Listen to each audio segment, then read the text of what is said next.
As for McCulloch Technologies, I will be resuming my position as CEO, effective immediately. It's what Joseph would have wanted. Thank you. Oh, Joe.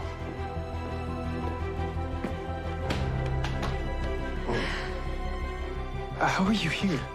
Well, it turns out that when the guy that's trying to kill you kicks the bucket, they lift the protection detail. That makes sense. Nash. Hey, man. Yeah.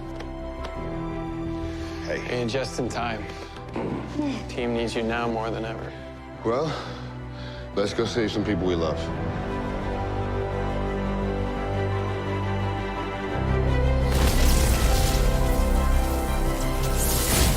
You have been at this for hours. Barry wouldn't give up, and the woman that he married wouldn't either.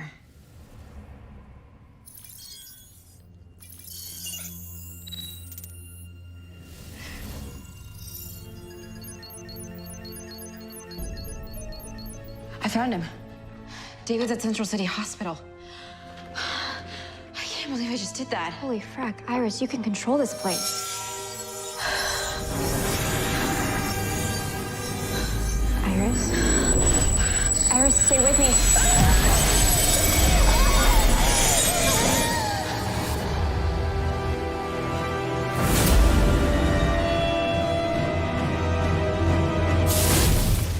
Hey, you gonna clean that or what? It's just gotta get to the steamer.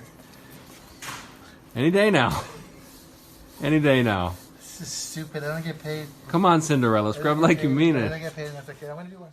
Welcome back, everyone. It's Charlie. This is going to be my Flash episode 19 ending video for the finale and the Flash season 7 teaser. There's a couple things that obviously they had to push to the beginning of season 7 because they canceled the last couple of episodes because of what happened with the virus. So we'll break it all down. If you're new to the channel, be sure to subscribe to get all the videos. We're doing an Amazon giveaway. All you have to do to enter is be a subscriber and leave all your predictions for the Flash season 7.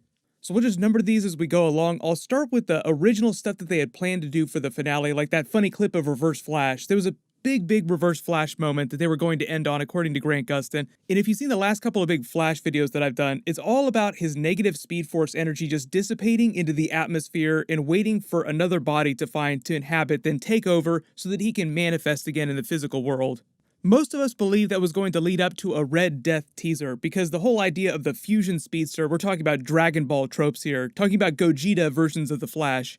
The whole idea of that last big Reverse Flash arc is that he no longer has a physical body, he needs to steal a body from someone else, and that's kind of what happens with Red Death in the comics. It's a fusion of Batman and Barry Allen's Flash. We heard that there was a version of Red Death inside the Arrowverse in the future episode with Nora during season 5, episode 18. We don't know when he appeared in the timeline, only that it was in Nora's past because it was at the Flash Museum that they talked about him, so it's at some point after season 6, but before Nora became a speedster. But we don't know whose body he's going to steal. Now, there are a lot of people that thought that it might be Bloodwork's body because he kept talking about conquering death. He just kept mentioning death every single time he was on screen. I'm going to cure death. I'm going to stop people from dying. There are walls beyond these walls. I was never going to just walk out of here. But there's more than one way for me to be free. Let's just call this the long game. But whoever it winds up being, the TV show's version of Red Death is not going to be like the comic book Red Death, because there's no way they're going to do a version of Batman in the Arrowverse like this. We got a version of Batman during Crisis, but that was just very brief, so there's a big limitation on what they can do with the Batman character, even though a comic book authentic Red Death would be amazing. It would be great if there was an evil version of Bruce Wayne Batman that had become the Red Death somewhere out there. The funny clip of the Reverse Flash just cleaning the wall with elongated man, that joke clip, that's actually from a couple episodes ago. Even when Reverse Flash eventually takes over someone's body, he wouldn't be wearing his yellow Reverse Flash costume manifesting in the physical world. But because that was meant to be the post-credit scene for the original finale in a big season 7 teaser, it just implied that we'll find out what was going on with that for real during the first half of season 7. Along with all the stuff that they had to cancel because of the virus. So we lost episode 20, 21, and 22. I didn't necessarily expect them to wrap up the Godspeed plot in the next couple of episodes. That seemed like more of a season 7 teaser that they were setting up. Who is the real version of Godspeed behind all these fake cybernetic versions of Godspeed, sending them into the past? Based on their last scene in that episode, it sounded like it's the real August Hart in the future, and he's just using these cybernetic copies to steal speed from other people using that special technique, then give it to himself. Remember, there's this whole storyline with the Speed Force slowly dying. A lot of people were like, well, where did Godspeed get his speed from? Well, he was stealing it from other speedsters, like he stole a bunch of speed from Barry during the episode. But because they're doing all this black hole stuff and they're doing a lot more villains from Flash Rebirth, the Godspeed arc in Flash Rebirth eventually ties in with a whole other villain from the future called Paradox. He's a relatively new addition to the DC Comics canon, so if you haven't heard about him, don't worry. They haven't said whether or not they're going to do him on the TV show.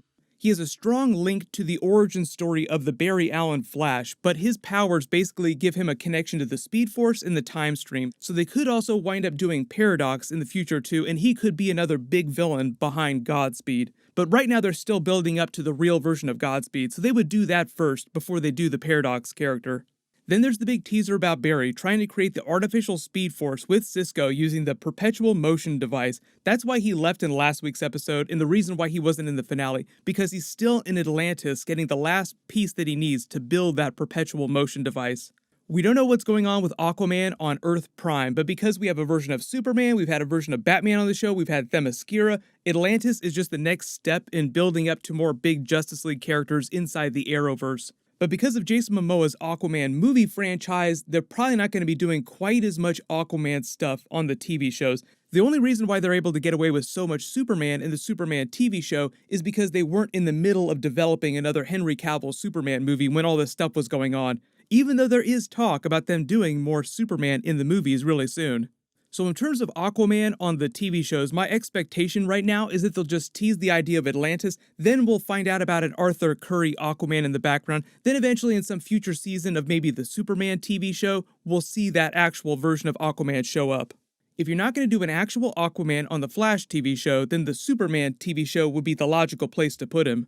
Fun fact too, if you guys watch Smallville, the person who played Aquaman on Smallville is the person who's playing Hawk on Titans right now.